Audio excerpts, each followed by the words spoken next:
Hey everybody, and welcome back to another math lesson.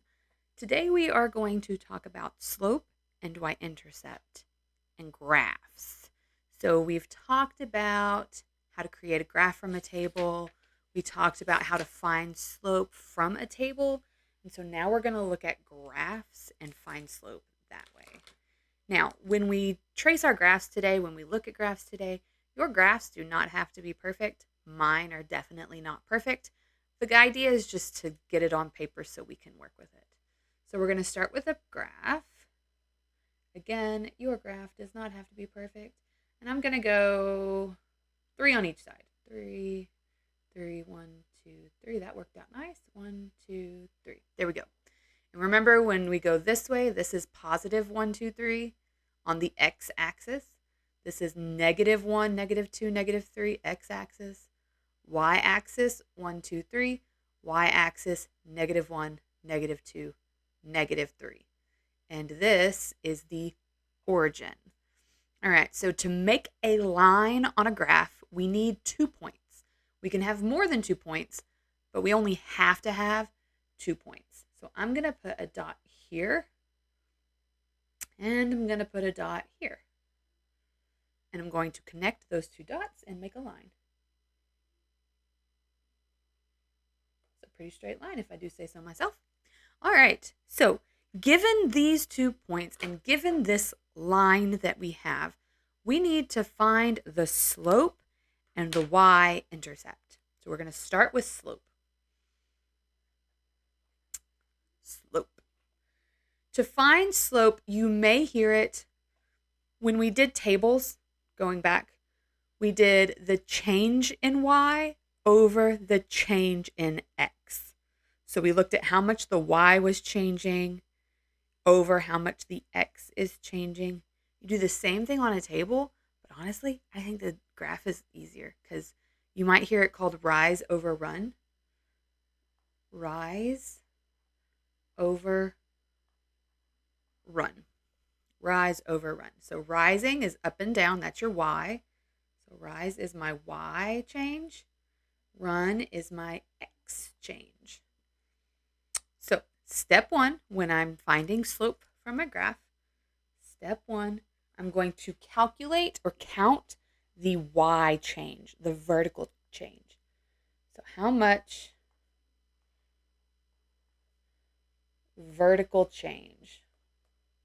We'll use some big math words. Vertical change. And we're talking about from dot to dot. So from this dot to this dot. If I was like trying to tell somebody how to get from here to here, how far down would they have to go? How far is that? 2.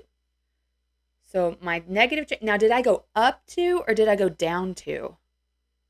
I went down 2. So this is going to be a negative 2. Because right here we went down 2. We got to there. Okay. Is that where my dot is? No. So step 2, I have to count over to get to my dot. So step 2, how much horizontal change? Horizontal change. Horizontal change is my x, the back and forth. So from here to here, how many spaces is that?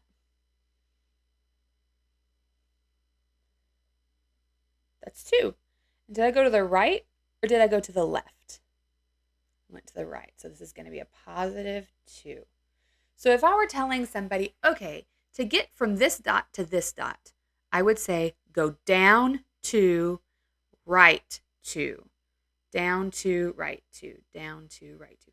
And you can keep that pattern, down 2, right 2, new dot, down 2, right 2, new dot, okay? It continues forever. So this is going to be a positive 2. Now, when I write this as slope, step 3, I'm going to put step 1 over step 2. I'm going to put my step 1 over step 2. How much was my vertical change? It was negative 2. How much was my horizontal change? It was positive 2. So all you do to find slope here is put the rise, which this one went down to, over the run. So we're going to go down 2 over 2. And then we want to simplify. Simplify. Slope likes to be a fraction because you get that down 2 over 2, down 2 over 2. But it also likes to be a whole number. What is negative 2 divided by 2? It's negative 1.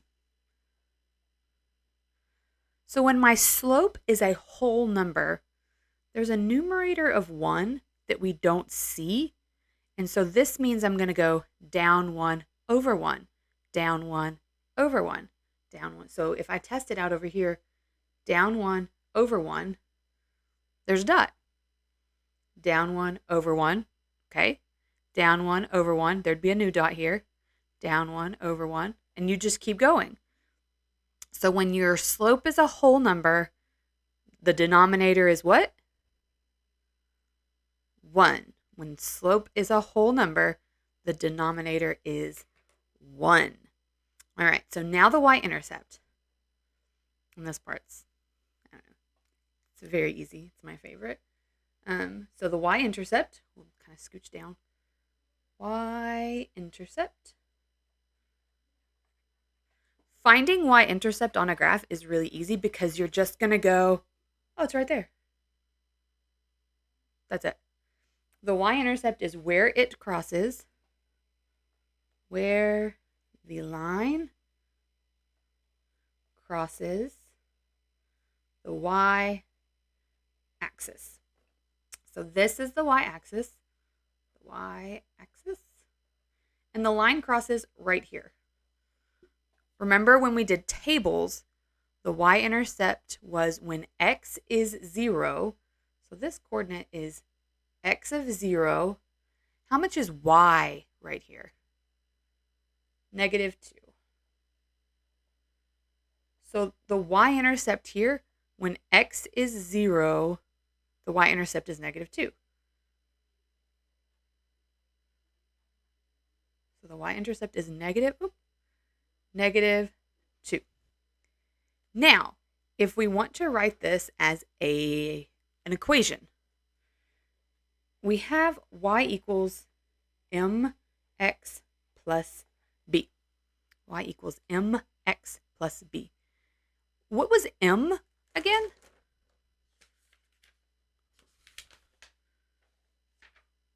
M is the slope. How much is, or what is b? What does b stand for? B is the y-intercept. Why? I don't know. I'm sure somebody had a really good reason. So when I write this equation, I just take my numbers that I just figured out and substitute them in. So I've got y equals, how much was the slope? Negative 1. And then how much was the y-intercept? Negative 2. So I've got negative 1x plus negative 2. Now this is kind of messy. We don't like all the extra symbols. If it's a 1x, we can just say negative x because that's 1x. So we don't have to say 1x. We can just say x. And then instead of saying plus a negative, I could write it minus 2. Because remember that minusing, subtracting, is the same as adding a negative. So these two equations are the exact same. So in this equation right here, how much is the slope? The slope is negative 1. So if you don't see a number in front of the x, the slope is 1. If you see a negative sign, it's negative 1. How much is the y-intercept here? Negative 2. Remember, these two equations, exactly the same, just written a little differently. All right, let's do an example. For this graph, find the slope. The slope is 4. Here's how I did it. I started at that bottom dot and I counted up 1, 2, 3, 4, and then over 1. And 4 over 1 is 4. And then what's the y-intercept? -2. Hey, just like what we just did. Y-intercept is -2 because when x is 0, the y-intercept is -2. Here's another example.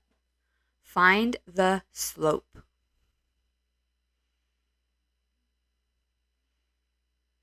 The slope is +2 over 3 because I'm going up 2 over 3. Up 2 over 3. What is the y-intercept? -3 because this is where it crosses the y-axis. So this is the y-intercept. All right. One more thing we need to talk about. If we're talking about graphs, we need to talk about slope guy. Just as a little cheat helper. If the slope is looking like this, if the line is going like this is a positive slope. So just like what we saw, this one was negative because it's going down. The two we just did were positives. If the line is going down, it's negative. And that means like I'm going like this, that line's going up. If I keep going, that line's going down. If you have a vertical line, that slope is undefined. Always undefined, not 0, undefined. If you have a straight line across, that slope is 0. I like to imagine like if it's a marble and you put a marble on a perfectly flat surface, that marble is going to have 0 movement. It's going to stay right there. It's not going to roll. You can't really put the marble on the wall. It doesn't sit on the wall unless you like glue it to the wall, but that's not the point. So you can't put the marble on the wall. If you put the marble on this line, it's going to roll to the left. So it's positive. If you put the marble on this line, it's going to roll to the right. So that's negative. Just another way to look at them. All right, another example. This one we're going to go backwards a little bit. I want you to graph what you think. Well, actually, let's start here. Put a dot, make a graph, put a dot on the y-intercept of 1. Put a dot on the y-intercept of 1. Now go, the slope is 5 over 6. So what do you do with that 5 over 6? You're going to go up 5, right 6. Up 5, right 6. So here's what that's going to look like. And this isn't going to be pretty. All right, so my y-intercept was 1. So I put a dot on 1, and then I'm going to go up 5. 1, 2, 3, 4, 5 over 6. 1, 2, 3, 4, 5, 6. Put another dot. There's what that line would look like. All right, so you found the slope using graphs. You graphed using slopes. You did some examples. You are perfectly prepared to do the assignment. I will see you guys next time. Later.